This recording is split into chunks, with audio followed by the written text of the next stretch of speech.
Bonjour, c'est Thibault Lambert et vous écoutez Code Source, le podcast d'actualité du Parisien.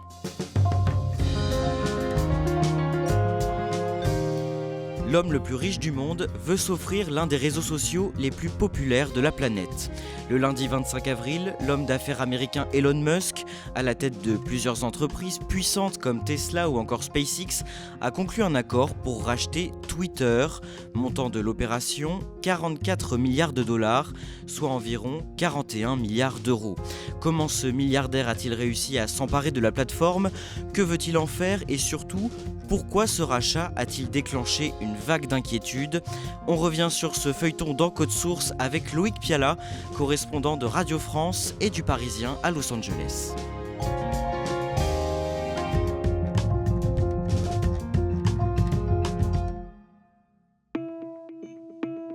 Loïc Piala, Elon Musk est l'une des 10 personnalités les plus suivies sur Twitter. Le jour où on enregistre cet épisode, il compte plus de 90 millions d'abonnés à travers le monde. Il tweete plusieurs fois par jour et il aime beaucoup plaisanter, voire se moquer. Il est espiègle, Elon Musk, il tweete souvent des toilettes, c'est lui qui le dit. Il y a une dizaine de jours, par exemple, il a posté une photo de Bill Gates où on voit le ventre bedonnant du fondateur de Microsoft et juste à côté, un emoji, là aussi, avec un ventre bedonnant et la légende « Si vous avez besoin de perdre une érection rapidement ». Alors voilà, c'est taquin, mais il y a une raison derrière cela. En fait, Elon Musk reproche à Bill Gates de miser contre Tesla en bourse. Loïc Piala, vous allez nous raconter comment Elon Musk a mis la main sur Twitter et pourquoi cette information a fait la une dans les médias. Mais d'abord, vous allez nous retracer brièvement son parcours. Elon Musk a 50 ans, il est le père de 7 enfants qu'il a eus avec 2 compagnes différentes. Il est né le 28 juin 1971 en Afrique du Sud à Pretoria, la capitale administrative. Comment se passe son enfance ? Alors il grandit avec un petit frère, Kimball, et une petite sœur, Tosca, dans une famille aisée, dans l'Afrique du Sud de l'apartheid, dans les années 70. Il va dans une école privée pour garçons, où ça se passe pas forcément très bien pour lui. Il est harcelé par ses camarades, qui l'ont même, raconte-t-il, poussé un jour dans les escaliers. Sa maman est une mannequin, une diététicienne, qui est née au Canada. Son père, lui, Errol, est un ingénieur de formation. Ses parents divorcent quand il a 9 ans, et il choisit de rester avec son père. Il dit que c'est une erreur. Il décrit son père presque comme du mal incarné. Il est aussi un enfant relativement discret, qui est dans son monde, à tel point que ses parents se sont demandé même s'il n'était pas sourd. Et puis c'est un enfant brillant, qui s'intéresse déjà à l'informatique, et il crée son propre jeu vidéo, Blastar, un jeu vidéo qu'il revend pour $500 à un magazine. Il a un rêve lorsqu'il est petit, c'est d'explorer l'espace. Oui, il raconte qu'enfant, il faisait sauter des pétards et qu'il lisait des livres sur les fusées, qu'il construisait lui-même ses fusées. Il se demande même comment il a fait pour garder tous ses doigts, tellement il faisait d'expériences de ce genre. Et puis il lit, encore une fois, beaucoup, un livre comme le Guide du voyageur galactique, qui est un livre de chevet, ou encore tout ce qu'a écrit Isaac Asimov, célèbre auteur de science-fiction. À 17 ans, Elon Musk part faire ses études aux États-Unis. Il décroche son diplôme de physique en 1995 et poursuit son cursus dans une prestigieuse université, Stanford. Mais il arrête au bout de quelques jours pour se lancer dans les affaires. Il cofonde une banque en ligne, X.com. Ce qu'on va faire, c'est révolutionner l'industrie bancaire. J'ai investi la majorité de ma fortune dans X.com, qui est la nouvelle banque en ligne de référence sur Internet.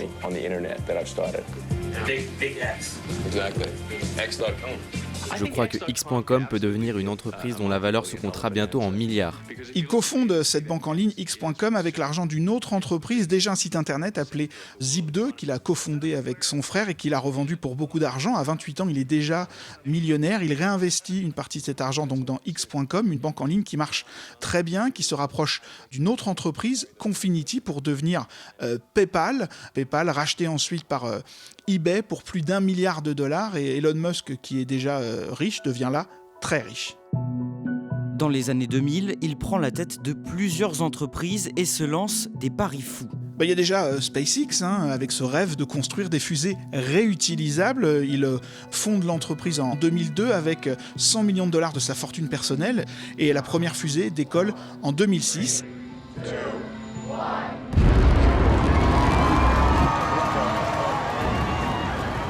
puis parallèlement, il y a Tesla, bien sûr, le constructeur de voitures électriques. Alors là, pour le coup, Elon Musk n'est pas le fondateur présent dès l'origine. Tesla est créé en 2003. Lui, il arrive quelques mois plus tard comme investisseur. Il prend les commandes de l'entreprise en 2008 avec ce rêve de rendre les voitures électriques grand public, parce qu'il y a toujours dans son esprit l'idée de changer le monde et de protéger l'environnement avec ces voitures électriques.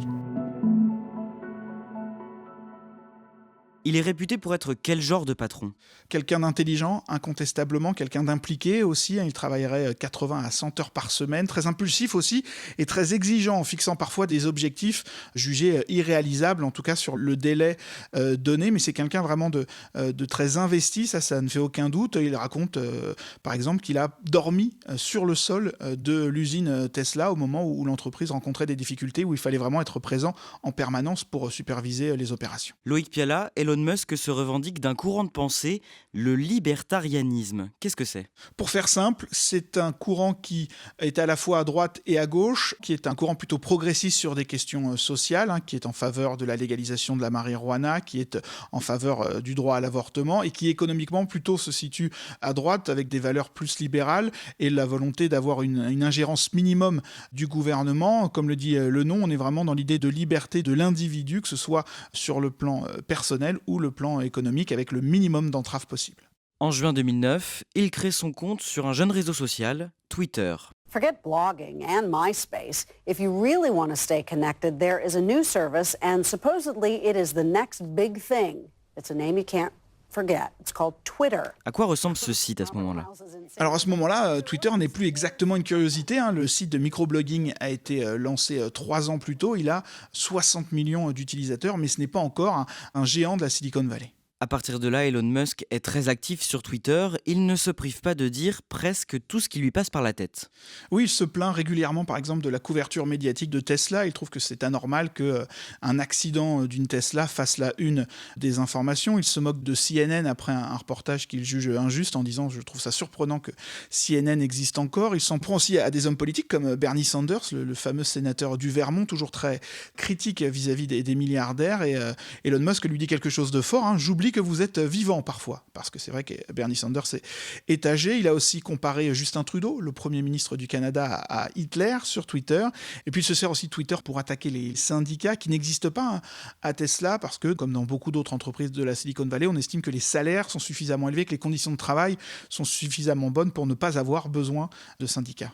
En 2019, au début du mois de décembre, il comparaît devant un tribunal américain pour diffamation après un tweet jugé insultant. Oui, ce tweet remonte à juillet 2018. Vous vous souvenez peut-être, une douzaine d'adolescents thaïs se retrouvent coincés dans une grotte et l'opération de sauvetage passionne le monde, y compris Elon Musk, qui propose de construire une espèce de petite capsule qui pourra s'aventurer dans les grottes pour aller sauver ces enfants. Sauf qu'il y a sur place un sauveteur britannique, un spécialiste de ce genre d'opération, qui trouve l'idée ridicule et qui dit même à la télévision que Elon Musk peut se coller ce sous-marin là où je pense. What your thoughts on Elon Musk's idea was? And stick his submarine where it hurts. Just had absolutely no chance of working. Elon Musk n'apprécie pas du tout et le traite de pédoguy sur Twitter, de pédophile, d'où donc ce procès en diffamation. Le jury estime qu'il n'y a pas eu diffamation, que c'est une insulte qui entre dans le cadre de la liberté d'expression, et après le procès, Elon Musk dit que sa foi en l'humanité est restaurée.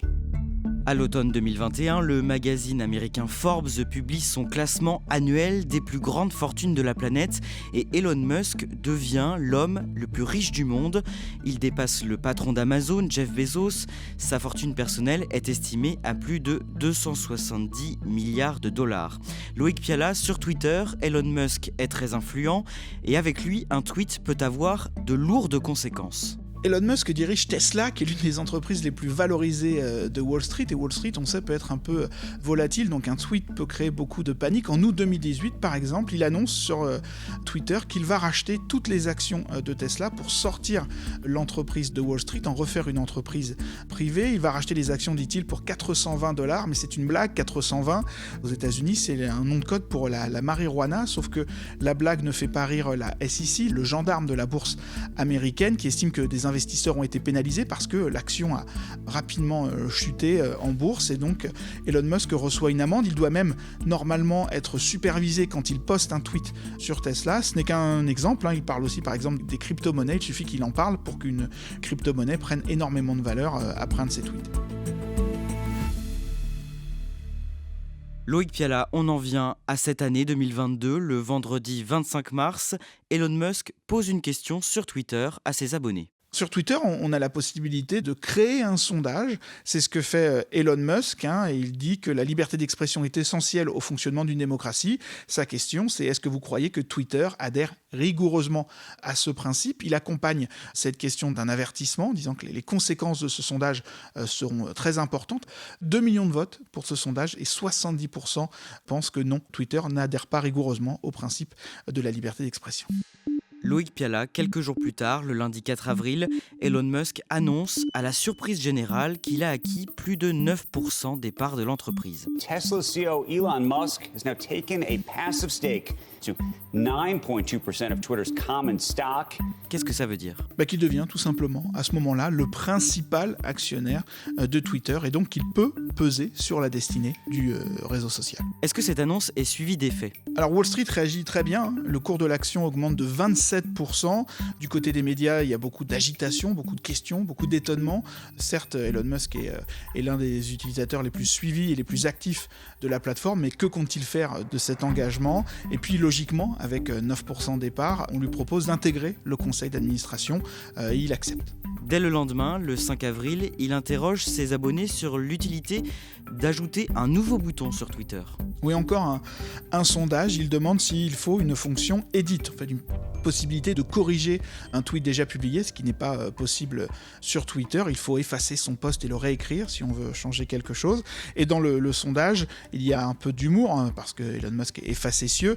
Yes et no sont mal orthographiés. Yes est écrit Y-S-E et no O-N pour montrer justement que parfois on peut se tromper lorsqu'on tape un message. Et 73% des votes penchent en faveur du oui, 4,5 millions de votes à ce sondage.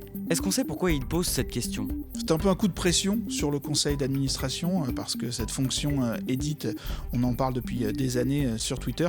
Puis c'est aussi un moyen de montrer qu'il compte utiliser ces 9% pour jouer un rôle dans l'entreprise, que ce n'est pas juste un investissement lambda. 6 jours plus tard, il refuse finalement de siéger au conseil d'administration de Twitter. Il s'est engagé pour intégrer le conseil d'administration à limiter ses parts dans l'entreprise à 15%. Il se rend compte que ça ne suffira peut-être pas pour emmener l'entreprise là où il le souhaite. Et donc on comprend qu'il a peut-être envie d'acheter plus que 15% des parts de l'entreprise. Le jeudi 14 avril, Elon Musk annonce qu'il a déposé une offre pour racheter entièrement Twitter. Il poste un message très sobre sur Twitter disant « I made an offer », j'ai fait une offre, et cette offre c'est $54,20 par action, un peu plus de 40 milliards de dollars en tout pour l'intégralité de Twitter, et c'est un prix par action qui est au-dessus du cours de l'action. All right, breaking news. Twitter on fire this morning. Elon Musk, who just bought into the company a few weeks ago and just made a take-it-or-leave-it offer for the whole damn thing. All of Twitter. Ce jour-là, Elon Musk est au Canada, à Vancouver, où il est interrogé pendant près d'1 heure lors d'une conférence. The biggest visionary of them all, Elon Musk. Qu'est-ce qu'il dit en substance sur sa tentative de racheter Twitter ? Alors il insiste sur le fait que ce n'est pas une question d'argent. Je ne rachète pas Twitter pour me faire de l'argent. Au plus profond de moi, je pense qu'une plateforme publique, accessible à tous, fiable et inclusive, est extrêmement importante pour le futur de notre civilisation. Je me fiche totalement de la dimension économique. Pour lui, Twitter est un outil démocratique, un espace public dans lequel tous les utilisateurs doivent pouvoir s'exprimer sans contrainte.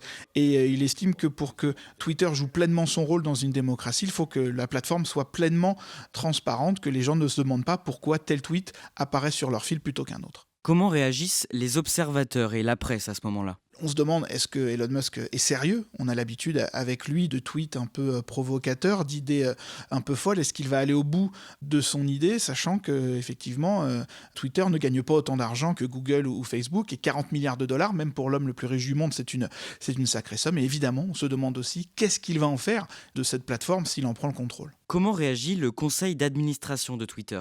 Dès le lendemain, il annonce qu'il compte utiliser ce qu'on appelle à Wall Street une pilule empoisonnée. C'est une méthode commune face à une offre de rachat. En fait, on laisse les actionnaires acheter plus d'actions à des prix très très bas pour diluer finalement ces actions, augmenter le prix de l'entreprise et pousser l'acheteur potentiel à réfléchir. Ça permet au conseil d'administration de gagner un peu de temps, à la fois pour étudier l'offre proposée, mais aussi laisser éventuellement d'autres investisseurs qui pourraient être intéressés se manifester. Le jeudi 21 avril, Elon Musk détaille son plan pour financer Twitter s'il le rachète. Qu'est-ce qu'il propose en quelques mots ? Alors il veut emprunter 13 milliards de dollars de manière relativement classique. 12 autres milliards seront adossés à ses actions Tesla. Et puis ensuite, il va verser son propre argent, 21 milliards. C'est comme ça qu'il compte financer cet énorme rachat. Loïc Piala, le lundi 25 avril, l'offre de rachat d'Elon Musk finit par être acceptée. We are following breaking news. The deal is done. Twitter has been sold. Il tweet un simple « yeah » pour manifester sa joie. Et puis il y a aussi un communiqué expliquant que la liberté d'expression est le fondement d'une démocratie qui fonctionne et que Twitter est la place publique digitale où des questions vitales au futur de l'humanité sont débattues. Elon Musk explique que Twitter a un énorme potentiel et qu'il a hâte de le débloquer. Est-ce qu'il dévoile les changements qu'il veut apporter au réseau social ? Il reste un peu vague, mais il dit qu'il veut améliorer le produit Twitter avec de nouvelles fonctions. Il veut aussi qu'il y ait un libre accès à l'algorithme pour améliorer la confiance dans l'outil Twitter. Il veut aussi ce qu'il appelle battre des armées de bots. Les bots, ce sont ces logiciels qui se font passer pour des êtres humains sur Twitter et qui polluent parfois les conversations. Il veut justement aussi authentifier tous les comptes, s'assurer qu'il y a bien un être humain derrière chaque compte. Après l'annonce de ce rachat, quelles sont les réactions aux États-Unis au sein de la classe politique ? Côté conservateur, on est ravis, on voit Elon Musk presque comme un héros, un défenseur de la démocratie, de la liberté d'expression. Les conservateurs aux États-Unis sont convaincus que Twitter est un repère de gauchistes qui les censure et voient donc dans Elon Musk un chevalier blanc qui va tout remettre en ordre. Et puis à gauche, en revanche, on s'inquiète de voir un tel outil entre les mains d'un seul homme.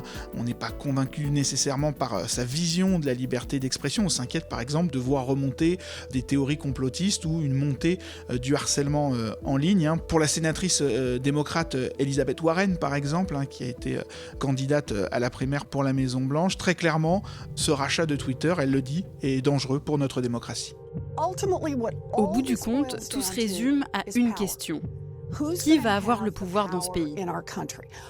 Va-t-on prendre ces décisions en tant que démocratie ou laisser Elon Musk, un milliardaire, prendre les décisions tout seul en se fixant ses propres règles.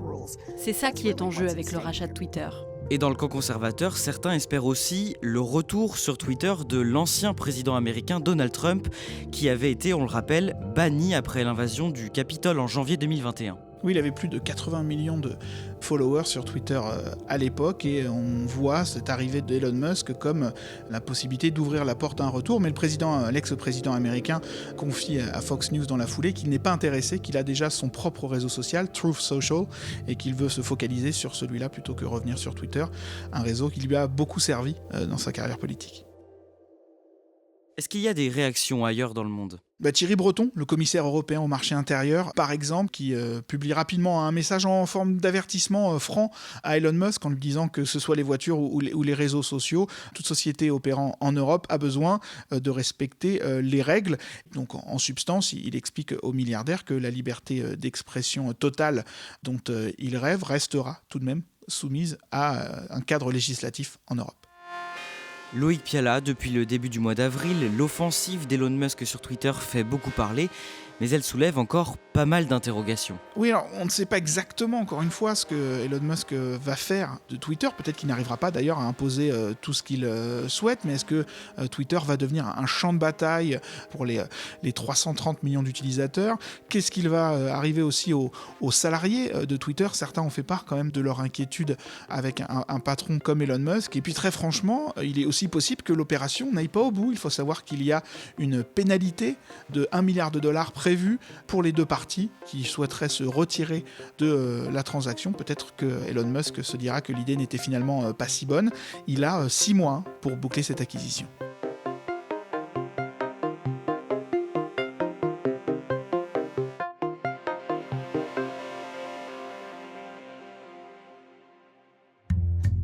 Merci à Loïc Piala. Cet épisode a été produit par Clara Garnier-Amouroux et Raphaël Pueyo. Réalisation Julien Moncouquiol. Code Source, c'est le podcast d'actualité du Parisien. Nous publions un nouvel épisode chaque soir de la semaine. Pour n'en rater aucun, n'oubliez pas de vous abonner sur votre application audio préférée. Et puis si vous aimez Code Source et que vous voulez nous le dire ou simplement nous laisser un commentaire, n'hésitez pas à nous écrire sur Twitter @codesource ou par mail codesource@leparisien.fr.